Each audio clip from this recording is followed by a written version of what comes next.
Nipah ബാധിച്ച് Kozhikode medical കോളേജിൽ ചികിത്സയിലായിരുന്ന 14-കാരൻ മരിച്ചു. മലപ്പുറം പാണ്ടിക്കാട് സ്വദേശി അഷ്മിൽ ഡാനിഷാണ് മരിച്ചത്. സംസ്ഥാനത്ത് ഇത് 5ാം തവണയാണ് നിപ ബാധ സ്ഥിരീകരിക്കുന്നത്. ഇതിനോടകം 21 പേർ രോഗം ബാധിച്ച് മരണത്തിന് കീഴടങ്ങി. കോഴിക്കോട്ട് സ്വകാര്യ ആശുപത്രിയിൽ ചികിത്സയിലായിരുന്ന കുട്ടിയെ കഴിഞ്ഞ ദിവസമാണ് മെഡിക്കൽ കോളേജിൽ പ്രത്യേകം സജ്ജീകരിച്ച ICUയിലേക്ക് മാറ്റിയത്.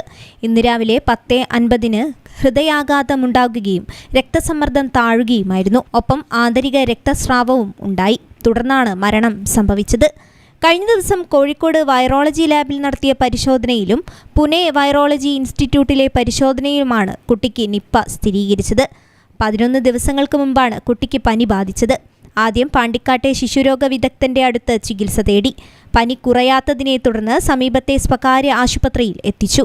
അവിടെ നിന്നും രോഗം മൂർച്ഛിച്ചതിനെ തുടർന്ന് പെരിന്തൽമണ്ണയിലെ മൗലാന ആശുപത്രിയിലേക്ക് മാറ്റി.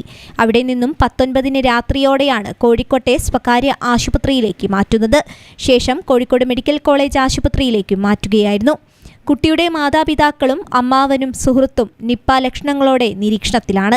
63 പേരാണ് ഹൈറിസ്ക് ലിസ്റ്റിൽ ഉൾപ്പെട്ടിരിക്കുന്നത്.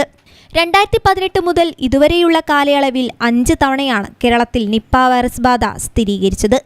ആദ്യ തവണ നിപ്പ രോഗബാധയെ തുടർന്ന് 17 പേർക്ക് ജീവഹാനി സംഭവിച്ചിരുന്നു. 2021-ൽ 12 വയസ്സുകാരനും 2023 ഓഗസ്റ്റിലും സെപ്റ്റംബറിലുമായി 2 പേർ മരിക്കുകയും ചെയ്തിരുന്നു. ഇതോടെ കേരളത്തിൽ നിപ്പ ബാധിച്ച് മരിച്ചവരുടെ എണ്ണം 21ആയി. News desk, Kozhikode vision.